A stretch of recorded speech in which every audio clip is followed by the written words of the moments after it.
PC ജോർജിന് എന്തും പറയാൻ ലൈസൻസ് നൽകിയത് സർക്കാർ. വിഷയം സഭയിൽ. BJP നേതാവ് PC ജോർജിന്റെ വിദ്വേഷ പരാമർശ വിഷയം നിയമസഭയിൽ. ജോർജിന്റെ ലവ് ജിഹാദ് പരാമർശം ജാമ്യവ്യവസ്ഥയുടെ ലംഘനമാണെന്ന് AKM അഷ്റഫ് സഭയിൽ പറഞ്ഞു. PC ജോർജിന് എന്തും പറയാനുള്ള ലൈസൻസാണ് സർക്കാർ നൽകിയത്. പോലീസ് വിചാരിച്ചാൽ PC ജോർജിനെ ചങ്ങലക്കിടാൻ കഴിയില്ലേ എന്നും AKM അഷ്റഫ് ചോദിച്ചു. വിവിധ വകുപ്പുകളുടെ ധനാഭ്യർത്ഥന ചർച്ചകൾക്കിടെയാണ് AKM അഷ്റഫ് ഇത്തരമൊരു വിമർശനം ഉന്നയിച്ചത്. കേരളത്തിന്റെ മതേതരത്വം തകർക്കുന്ന PC ജോർജിനെതിരെ കർശന നിലപാട് സ്വീകരിക്കാൻ സർക്കാരിന് എന്താണ് മടിയെന്ന് അഷ്റഫ് ചോദിച്ചു.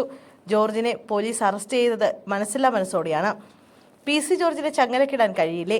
കർണാടക സർക്കാർ ഇത്തരം നിരവധി ആളുകളെ തുറങ്കിലടിച്ചിട്ടുണ്ട്. ജാമ്യവ്യവസ്ഥയുടെ ലംഘനം നടത്തിയിട്ടും PC ജോർജിനെ തൊടാൻ പോലീസ് തയ്യാറാകുന്നില്ലെന്നും AKM അഷ്റഫ് ചൂണ്ടിക്കാട്ടി. വിമർശനത്തിന് മന്ത്രിമാർ ആരും മറുപടി നൽകിയില്ല. മീനച്ചിൽ താലൂക്കിൽ മാത്രം ലവ് ജിഹാദിലൂടെ നഷ്ടപ്പെട്ടത് 400 പെൺകുട്ടികളെ എന്നായിരുന്നു PC ജോർജ് കഴിഞ്ഞ ദിവസം നടത്തിയ വിദ്വേഷ പരാമർശം.